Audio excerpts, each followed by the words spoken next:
నమస్కారం. నేను మీ డాక్టర్ అభినవ్ కెంబావి. మీ clinic men's clinic Kothapeta నుంచి. కొత్తపేటలో కొత్త బ్రాంచ్ పెట్టాం.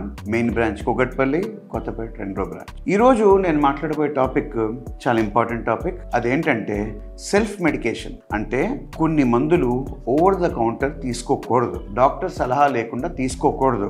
ముఖ్యంగా అంగస్తంభనకి PDE5 ఇన్హిబిటర్స్ అని ఉంటాయి. అది డాక్టర్ సలహా మేరకు, అవసరం మేరకు ప్రిస్క్రిప్షన్ బట్టి తీసుకోవాలి. ఇప్పుడు ఆ డ్రగ్స్ ఏంటంటే మీరు వింటూ ఉంటారు, సిల్డనాఫిల్ అని, వయాగ్రా అని. అవి రెండు ఒకటే. దాంతోపాటు టడలాఫిల్ అని ఇలాంటి డ్రగ్స్ ఉంటాయి. అవి ఏం చేస్తాయంటే ముఖ్యంగా ఎవరిలో రిస్కీ అంటే ఎవరైతే ఇప్పుడు ఆల్రెడీ గుండె సమస్యలు ఉన్న వాళ్ళు కానీ, హై బ్లడ్ ప్రెషర్ ఉన్న వాళ్ళు కానీ, వాటికి ట్రీట్మెంట్ తీసుకునే వాళ్ళు ఉంటారు చూడండి, యాంటీ హైపర్టెన్సివ్ మెడికేషన్ మీద ఉంటారు. అవి బ్లడ్ ప్రెషర్ని తగ్గించే ప్రయత్నం చేస్తాయన్నమాట.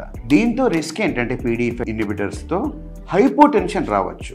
హైపర్ టెన్షన్కి ట్రీట్మెంట్ తీసుకుంటే బ్లడ్ ప్రెషర్ని తగ్గిస్తాయి, నార్మల్ చేస్తాయి మందులు. ఇవి తీసుకుంటే ఇంకా బ్లడ్ ప్రెషర్ తగ్గిపోయి హైపోటెన్షన్ అంటే మరీ బ్లడ్ ప్రెషర్ తగ్గిపోయి కళ్ళు తెరవడం అలాంటి సమస్యలు వచ్చే ఆస్కారం ఉంటుంది.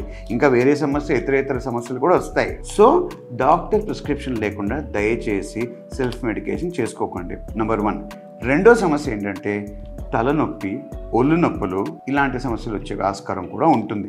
ఎందుకంటే మీరు డోస్ ఇష్టం వచ్చినట్టు తీసేసుకుంటారు వితౌట్ గైడెన్స్.